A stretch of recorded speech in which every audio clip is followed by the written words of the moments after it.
diolch am y croeso a mae fe'n pleser i bod yma heddi. Dwi'n mynd i siarad tipyn bach am beth i fy hunan, jyst i roi rhyw fath o cyd-destun. Dwi wedyn yn mynd i siarad tipyn bach am beth i fy ngyrfa, fel bych chi'n deall o ble dwi wedi dod. A wedyn na siarad bach mwy am beth i y pandemig a be ddysges i, a falle cwpl o meddyliau fi wedi cael o gwmpas sut mae pethau wedi newid, falle am y tymor hir. Right, I'm not a great thinker, so there'll be lots of practical examples today, lots of sharing of my insights. Okay, I'll kick off. Me. Fairly humdrum beginnings, I suppose, common to a lot of my age. My parents, my mum came from a council house in southwest Wales, and my dad came from a small holding. His dad was a lorry driver up in Anglesey. Grew up in Aberystwyth, 2 sisters and a brother, still talking to them all, which is good. Welsh-speaking household in education, but friends from all over. And I was quite active as a kid, I suppose. I went to a training corps and things like that. But I had quite a work ethic, apart from school. As we didn't have pocket money back then. Do you remember pocket money? So I worked in a range of jobs I was a domestic assistant in a care home. I was a cleaner in Bronglais Hospital, A&E. Not sure if there's anyone from there. I was a shepherd. So I did all sorts of jobs. But I built a reputation as a bit of a grafter, and sort of work tends to follow you when you do that. All very nice, but I was quite bored in school, quite naughty, mischievous. There's plenty of things I could probably recount on that. Shireen shared, thank you. I was expelled from school, which is ironic given my current role, but it was a massive learning point for me, the first of many. I went to Dad, told him, got the good old. But to me, to be honest, I'd had enough of those. It was water off a duck's back. This is a kid who wants to put the school for sale. My mum, however, looked into my eyes and told me I'd let her down. Ouch, you don't really recover from that quickly. So off to further education college I went, which turned me around, to be honest. They say one teacher often does, and it was a lecturer. And it sparked an interest in me that I've really held from then on in equity, and really, giving people the opportunities and what hard work actually means and the power of education means. It was to give you an idea how this teacher went beyond. I was really lazy, and I continue to be quite lazy. So when I didn't turn up, she would pick me up from home. And that was so embarrassing that from then on, I got there on time. And I've never been, Shireen, I think you mentioned, I've never been scared of a challenge or trying new things. It's the old adage, I'll try anything apart from Morris dancing. I've had, a fairly diverse career, probably more so than most. And I think part of what's behind that is I see myself as a bit of a project. So I've always tried to reflect on what I'm good at, but normally far more on what I'm not so good at and how I can get better at them. I worked for 10 years at BT, which is fascinating, loved it. Number of roles across retail, technology, strategy, network developments. I was part of their talent program, which is great, but I was probably luckier to have a fantastic boss. But also I was noticed by a couple of senior figures at chief exec level who to a degree became my sponsors, and they gave me side projects and they supported my career. And sometimes you can't underestimate the benefit of a senior sponsor or champion, just to give you that leg up and to also help you develop your thinking. And I've done that all the way through my careers. I've always tried to have people around me sometimes who are better than me. So I'd go to them with my humdrum problems, and I just marvel at the way they'd flip that into a wider discussion on why I was trying to do what I was doing and who could help. So that was another learning point for me, never lead alone. So after 10 years of being a relatively middle-sized cog in a very large machine, I decided I wanted to develop my leadership experience. So I joined business and the community as a Wales director. I don't know how many people on the call are from the third sector, but it was the hardest job I've ever done. So kudos to all of you in the third sector. And at that time, I spent 2 years traveling Wales' most deprived communities. So it was a real eye-opener, and it further fired my interest in equity. I then joined the Welsh Government, spent 7 years there, which incidentally is what you get when you commit your third Class A drug offence. And that's where the last time I was when I spoke to summer schools. So perhaps I'll reflect a bit on what I learned there, because it's quite a unique organisation and one that I love dearly. The first thing is just be yourself. There's always a temptation to assimilate yourself. But remember why you went into an organisation and what you wanted to achieve. That gets easier as you get older, believe me. And to be honest, the more senior and experienced you are, the less you care about what people think. We'll have a Bowie quote, which I really like, which is, aging is an extraordinary process where you become the person you should have been. And so today is a bit of the reflections really on what I've learned to get me here. Second big and most important thing, I think, when you join a big organisation or if you work in a big organisation is what I call the rule of 6. Even in fairly senior positions, you can't just do what you like. There's always people to listen to, opinions to be gauged, systems and processes to be navigated. So don't complain about them, master them and change them, but know sometimes it'll take time. The rule of 8 will help. When you join and you're in a big organisation, there's probably around 7 senior figures in that organisation who will listen, support change and help. Make sure you find them in the areas you need to make change happen and make the connections, because networks really matter. The thirdly is prioritise. One of the first conversations I'd always have with ministers was, look, you're going to be here for 3 or 4 years. What do you want to achieve? Concentrate on those. And I try and reflect on that every time I take a new position on. So my role in Estyn is 5 years. I think chief exec officers should move on in around 5 years anyway to make room. But I always go into a job thinking, how do I want to frame my legacy? It sounds grand. What it is what do I want to be remembered for when I leave? And I learned that from a guy called Sir Christopher Bland, who was the ex-chairman of BT and the former chair of the BBC. When he became chair of BT, which was in some difficulty at the time, he literally had an envelope with 10 points on it, including things like sell O2, divest from American operations. These are multi-billion pound things, or multi-billion dollar things, that he just saw the company needed to do to survive and prosper. So sometimes think big. The fourth golden rule of being promoted, think upwards. Prepare your brain to think differently. As I said, I've got a support group of mentors who I've learned from, who I all think are that step beyond where I am now.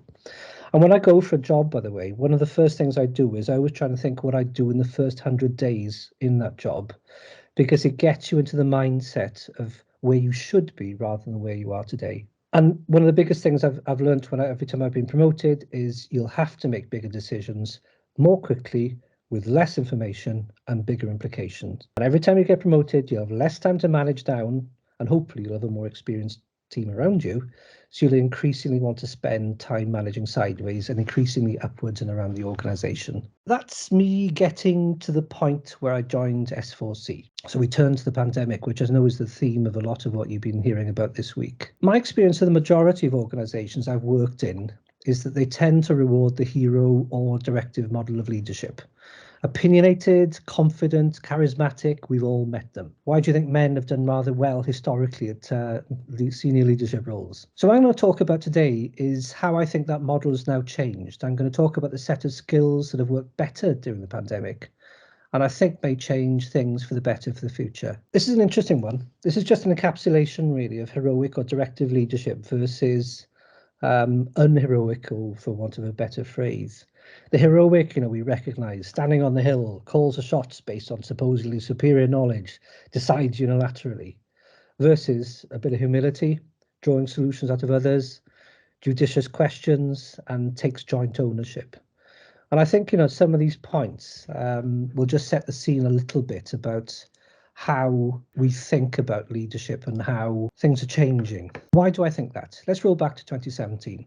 I started in S4C in 2017. I must admit, I had 5 of my happiest work years there. It was a fairly bold appointment. Shireen, you mentioned, one of my lines from my interview was, of course, I've never worked in broadcasting. Their decision, though, wasn't based on broadcasting knowledge. They had enough of that internally. What they did have, though, was some biggies that needed sorting. Some things that needed a bit of leadership, a bit of organisational skills, but some things that needed a bit of empathy. I don't know how many of you remember this, but casting back then, S4C had committed to moving their HQ to Carmarthen from Cardiff. Another bold decision, as we used to call them in the civil service. They'd done this without talking to their staff. Imagine people who love their jobs, with lives, families, social lives, who are being asked to move 65 miles down the M4, and you can sort of get the picture of where morale was. They'd committed to transferring their entire transmission activities to the BBC, an organisation who S4C had done the odd skirmish with over the years, and many feared would just swallow up S4C. Now that meant a number of colleagues having to leave S4C and trooping over to the BBC, further breaking up an organisation that really did see themselves as a family. So it was a fairly tough gig, but you have to deal with it in front of you and you had to make it work. So I had a plan, but like Mike Tyson said, your plan survives right up until the point you get punched in the face. So what did I find when I got there? Imagine some good people, but non-experts trying to project manage the move with people who didn't want to go. Imagine the press being aware of how unpopular it was and asking frequent questions. And from a personal perspective, imagine a small and highly special organisation. S4C are probably the only true broadcaster in Wales transmitting programmes all day from Cardiff. where an awful lot of people want to leave, and if they did, to be honest, the channel would fall over. So when I joined, yes, I had my vision of where I wanted to leave S4C, but I wasn't going to last long if the channel fell over. So it was a pretty quick realization I needed to let colleagues articulate how they felt. Listening was probably the most important skill. There was anger, and particularly there was fear. Not just fear of the unknown, but fear of giving up what you have, and in most cases we're perfectly happy with. I had to make people understand that I needed to make this work, but that I wanted to take as many colleagues with me as possible. The thing that struck me most was that S4C was actually a really traditional organisation. People come in 9 to 5, behind desks, some really traditional management styles, and people liking to see people in front of them. I've always been a huge fan of flexible working. I enjoyed it at BT and introduced it into the Welsh Government. I've had experience of making it work and listening and managing concerns. One of the first statements I made about the Carmarthen move, which is a lovely place, by the way, is that I wouldn't be in the office 9 to 5, Monday to Friday. I had to work on establishing that there were different ways to accommodate the changes. I had to provide options beyond the simple come along or take the money and the redundancy. I don't know how many of you guys actually work in flexible environments, but I remember bringing this into Welsh Government, and the questions and the concerns you have to deal with are legion. One of whom was there was a number of ladies who sat outside the gents' toilet and had taken to counting how many men came out without the dryer going on, and therefore weren't washing their hands, and therefore there was no way they were going to sit at those desks. Thank you very much. So it's an incredibly people-focused thing, and you really got to listen to people if you're going to make it work. I was lucky to have some great people around me, and we transformed the IT of the organisation to support flexible working. We transformed the managerial styles, we employed with training and support, and we began trusting colleagues on a different level. I hopefully gave the trust to my colleagues, the same sort of trust that the chair at the time had in me and how I used my time.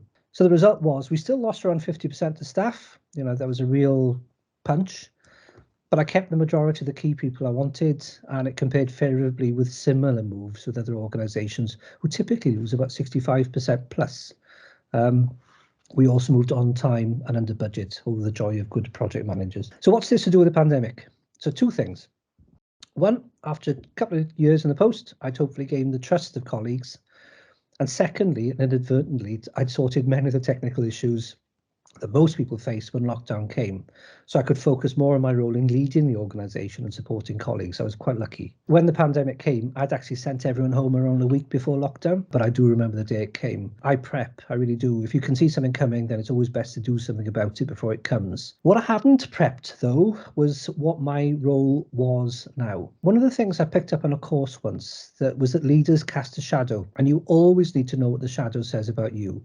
You have to put yourself in the place of your colleagues and ask yourself, what are they expecting to see from their leader? I'd love to say that careful planning was the key, but in the heat of the moment, it wasn't. I learned as I went. But for those of you who've done the Gold Command training, which the police run, and if you haven't, I really recommend you do. I knew communication was the key to calm nerves, to talk about tomorrow rather than fixate about today, and to normalise as much as I could and take the fear out of the situation. We also had a couple of operational issues to deal with, such as keeping our transmission going, and the fact that as a broadcaster, we'd immediately lost all our programmes in production or planned. And I was looking at the sector wondering if it would survive. So fairly big stuff. So what to do? I'll give you a few examples of what I did, and I'm going to give you some reflections on how they worked afterwards. So the first thing, I started 9 a.m. calls with my senior team and key colleagues. We needed to make decisions quickly, and I needed people to know that someone was in charge and where to take decisions. I remember speaking to an American in a bar in California once about the Bush-Obama elections, and he was a massive Republican. But he said he was voting Obama, and I was quite surprised. So I said, why are you voting Obama? And he said, well, it doesn't seem that there's anyone home at 1600 Pennsylvania Avenue, which is the White House. You know, if you're paid to lead. It's probably worth just following calls for a second, because these became far more than just operational calls. Yeah, they were a vehicle to sort stuff collectively. Everyone chipped in. They were a way for me, though, to check on people. You could see if my colleagues were quiet or a little down, and I could test the mood. So sometimes these meetings were incredibly focused. Sometimes it was literally bang, bang, bang, bang, we've got to sort. But sometimes we discuss somebody's moral problem in the garden and something that would just cheer them up. And one of the things I learned is you have to keep looking into the room. and working out how much energy you need to bring to the situation, whether you need to lift people or whether you need to just let them get on with it. So some meetings were 15 minutes, some were well over an hour, all depended. So flexibility was key. For the first 6 weeks, those calls were daily, weekends included, and then every weekday after that. I learnt more about the team in that period than ever before, and I think we became quite a tight unit. I still see them. I saw them a few weeks ago and it cost me 150 quid in cocktails. What about staff? Well, to begin with, comms, again, critical. So I started writing notes to everyone about twice a week to keep them abreast of what was happening, some views on what was next, and any issues that were coming up. But as I said before, I'm intrinsically lazy. So after a couple of weeks of writing out quite lengthy notes, I thought, oh, I can't be bothered with this anymore. So it is S4C, so I'm going to start shooting little videos. And they went down a lot better than the notes. But after 3 weeks, I thought, I can't keep doing videos. So I thought it'd be even easier if I just did an all hands call. When you do all hands call, the first question you then ask yourself is how often? Surely I'm going to bore the pants off them. When I was at BT, I remember, we were quite advanced in the way we used technology. And we had a quite insane managing director once, who was, as usual, giving his latest view of the world. So there's about 200 senior managers on the call. Imagine it, you've got a cinema seating thing. On the right, you had the names of everyone on the call, and then box with the guy presenting there. However, the sun was out, the lawn needed mowing. So I've got to admit, I had the slide, so I nipped outside and did the lawn. Came back, had lunch, and then remembered, oh God, I'm still dialed into that call.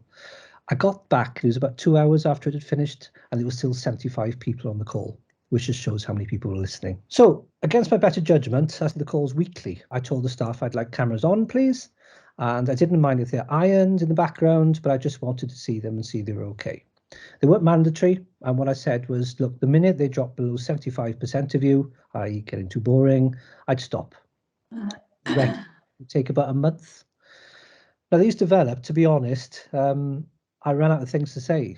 So what I used to do was start with parish notices, what's going on, and then I'd have a turn. I'd have a member of staff talking about what they were doing, or I'd have guest speakers in, and then do Q&A at the end, although no one ever asked anything. I asked for feedback constantly. We did loads of dip test surveys of staff to make sure they were surviving, how they felt, what we could do to support. And I think one of the only negative comments we had was we could have started the calls earlier. But I did think, cut me some slack, eh? As I said, no one asked anything. So I asked why, and they were just shy. So I set up drop-in virtual coffees, again, not mandatory, just drop-in sessions that anyone could come to and have a chat and ask questions in an easier environment.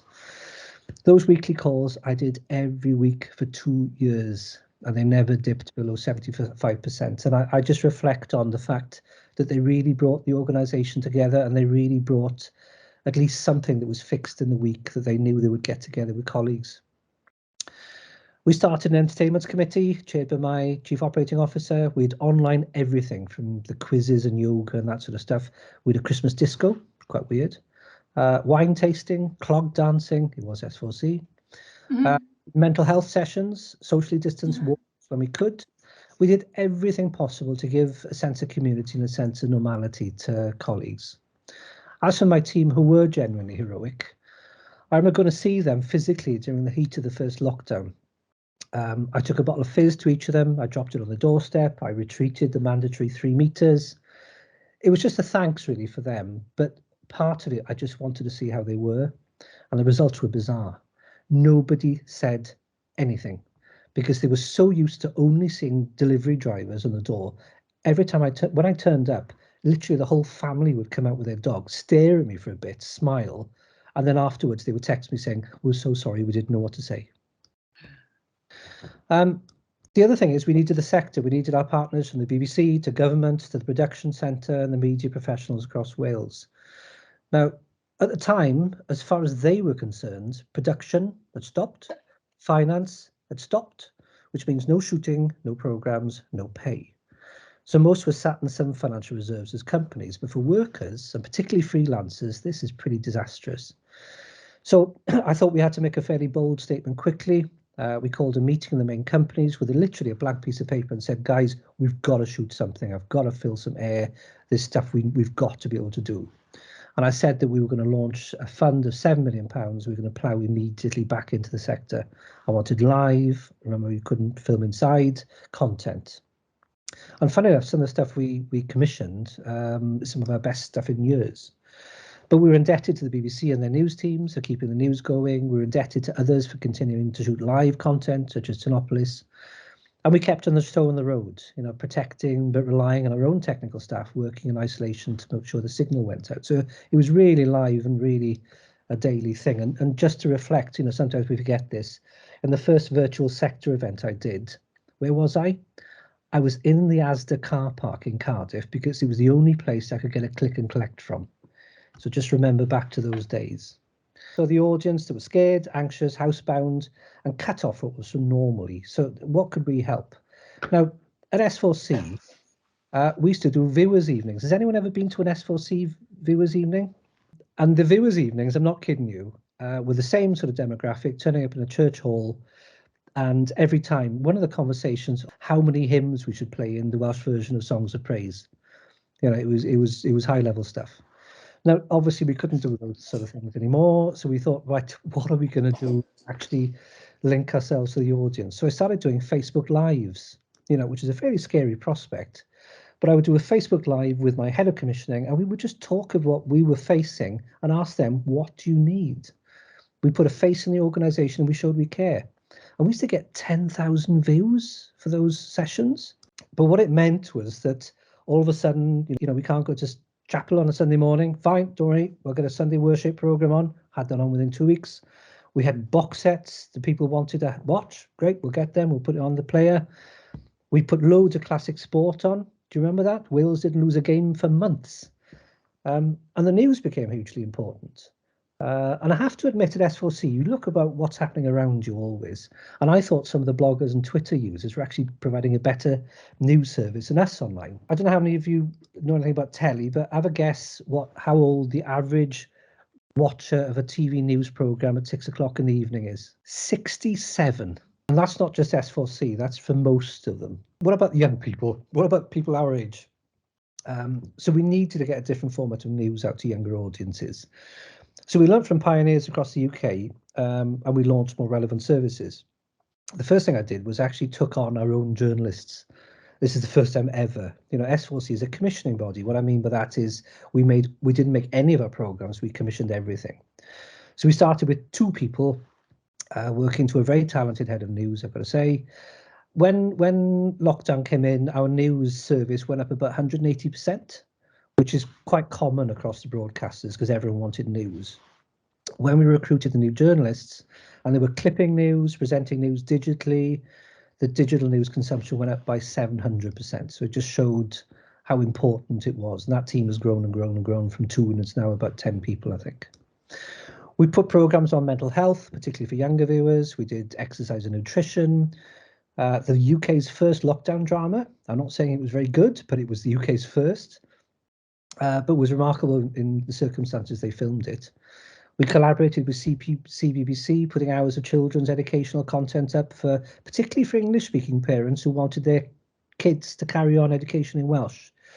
We worked with the unions, the representative organisations. We put courses on for people who weren't working, and we made them free for freelancers who were, struggling the most. Worked with good government officials as well, it's got to be said, in both Wales and London. And the last thing, as the example, is one of the big benefits I see long term from that period.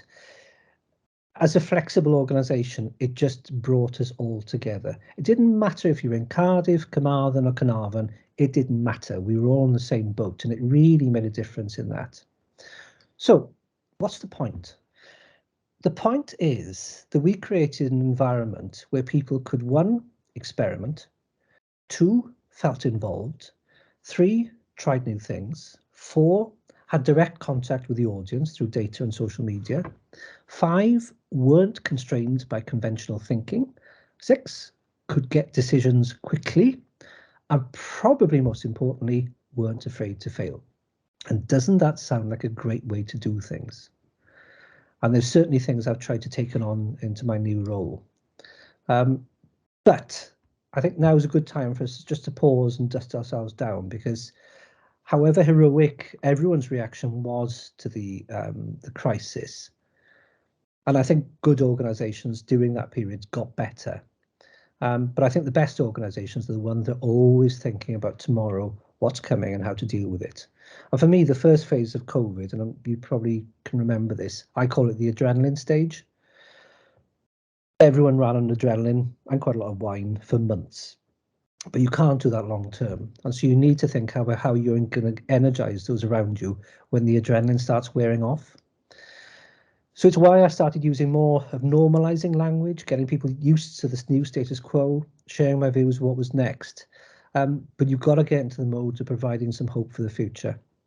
Many organisations, and I know a lot of people here, will have had a horrendous pandemic. You'll have had personal loss, challenges at both work and personal natures. But I felt I needed to establish a time when we could start thinking about how we emerge stronger from this challenge. And what I did think was that I didn't think S4C should just settle for survival. We needed to take time to start plotting a new future. We had a future funding round looming, and I thought it was a real chance for us to think differently from what I've just been talking about, to tap into a bit of societal change that we could see around us and do something different. So the first challenge, and I always like to think this when I join an organisation, really is to get back to your roots. Why are you there? What's your purpose? So we did.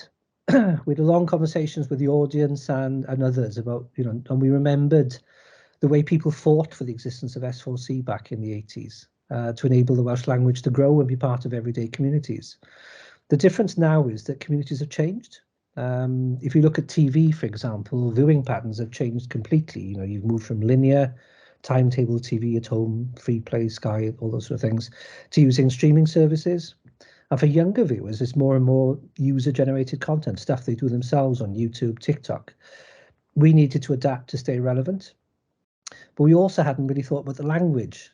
So we had to marry that analysis of how the shifts in TV watching were happening with how linguistic trends were developing. Welsh-speaking patterns have changed quite dramatically in Wales. In the old days, it used to be geographic concentration, the West typically. But now, thanks largely to the education sector, it's widespread. There are Welsh speakers everywhere, but they're more dispersed. But it does mean they're easier to engage digitally. The other thing after the pandemic is people became interested in super local news. They want to know what's happening on their doorsteps. And people are a lot more digitally savvy as well. So the new digital world where people do interact differently, consume information differently, means that communication is more immediate and people consume in a myriad of different ways, depending on their age. I'm generalizing, but don't bother with Facebook for someone under 18. Don't bother with TikTok for someone who's over 50. When I joined S4C, like a lot of organizations after the financial crash, the organization had been cut every year for about a decade. Remember as well that money was pretty tight back then. They were funding all sorts of things for the pandemic, which meant there was very little money for anything else. But we put, I thought, a fab plan together to DCMS, Department for Culture, Media and Sport in London, who funded S4C. And I genuinely felt the language deserved better. So it meant using every single contact I had, every piece of research I could commission, every bit of skills and experience within the organisation to make a case. And talk about personal sacrifice. I was in London 2 or 3 times a month for a year almost, carrying the can, almost with a placard on my back saying how important we were. And I think generally caring about what you're trying to achieve tends to rub off on those around you. And I sort of saw that, which was fantastic. So after a year of toing and froing, the submission led to S4C being awarded an extra 40 million quid over 5 years, which is the biggest increase in S4C's budget ever. Okay, some political wins were behind us, but the submission was basically based on a new way of thinking, a new way of doing, and people believed in it. And I genuinely think if you have a plan that people believe in, investment typically will follow. So remember me mentioning heroic leadership? This is where I think the future looks interesting. For some, this immediate world I was talking about, where everything's immediate, the digital this and that, and you find out things immediately, means that the last thing you want are convoluted command chains involving people in the decisions that involve teams rather than snap autocratic decisions. And also in the world we live, if you make a mistake, it gets amplified and it's spread across the Twitter sphere in a matter of seconds. For me, though, this is a period when the more macho styles of leadership aren't going to work. I think this more compassionate leadership, perhaps in tune with the younger generation of workers, but nevertheless one that's shown dividends across all age ranges, if I'm honest, can succeed. Imagine making decisions with these sort of guidelines. You know, what do you see as the main issue? What are the options? What's your preferred option? What are the benefits, costs, and risks? You know, make sure that you do your diligence. Who else needs to be involved? What do you need to execute your plan? And what support do you need?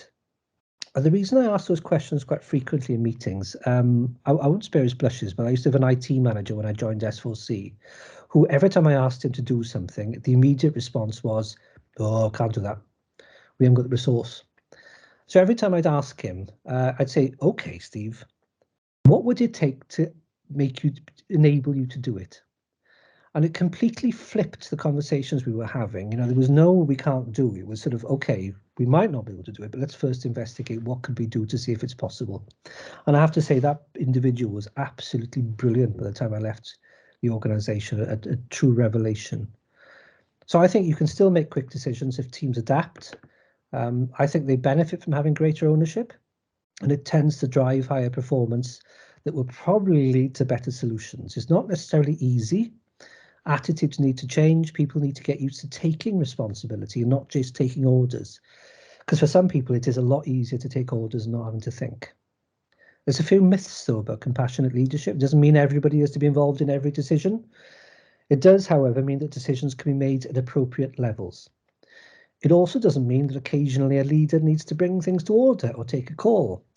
But it means that organizations become exactly that. They become organizations rather than tools of a heroic figure that try to mold everything to their own image. This is the sort of compassionate leadership that people like Michael West of the King's Fund talk about. So look him up if you're interested. Okay, so I'm going to start winding down. I've got about 5 minutes left. I've always thought that the role of the chief executive boils down to 4 basic areas. For me, they're setting direction, communicating the direction, sorting screw-ups, let's be realistic, and possibly most importantly, setting the culture. Now, the first point and the last are inextricably linked, culture and direction. Do you remember the story about the NASA caretaker who was asked by JF Kennedy what their role was, and they replied, I'm here to put a man on the moon. That's how it should be, and it hasn't changed since then. People give more of their skills and experience if they feel a part of a project, if they've had their voice heard, if they believe in what they're doing and they can see where they're going, and they believe in what they want to achieve. And our job as leaders, I think, is to make sure that's the case, more so than ever as we come out of the pandemic. I'll finish by saying I think the future is going to reward people who believe and live this approach. And for me, that's a good thing. Be bold, lead through empowerment and see where it gets you. Don't feel you have to have all the answers, but most importantly, and I'll finish with this, concentrate on asking the right questions.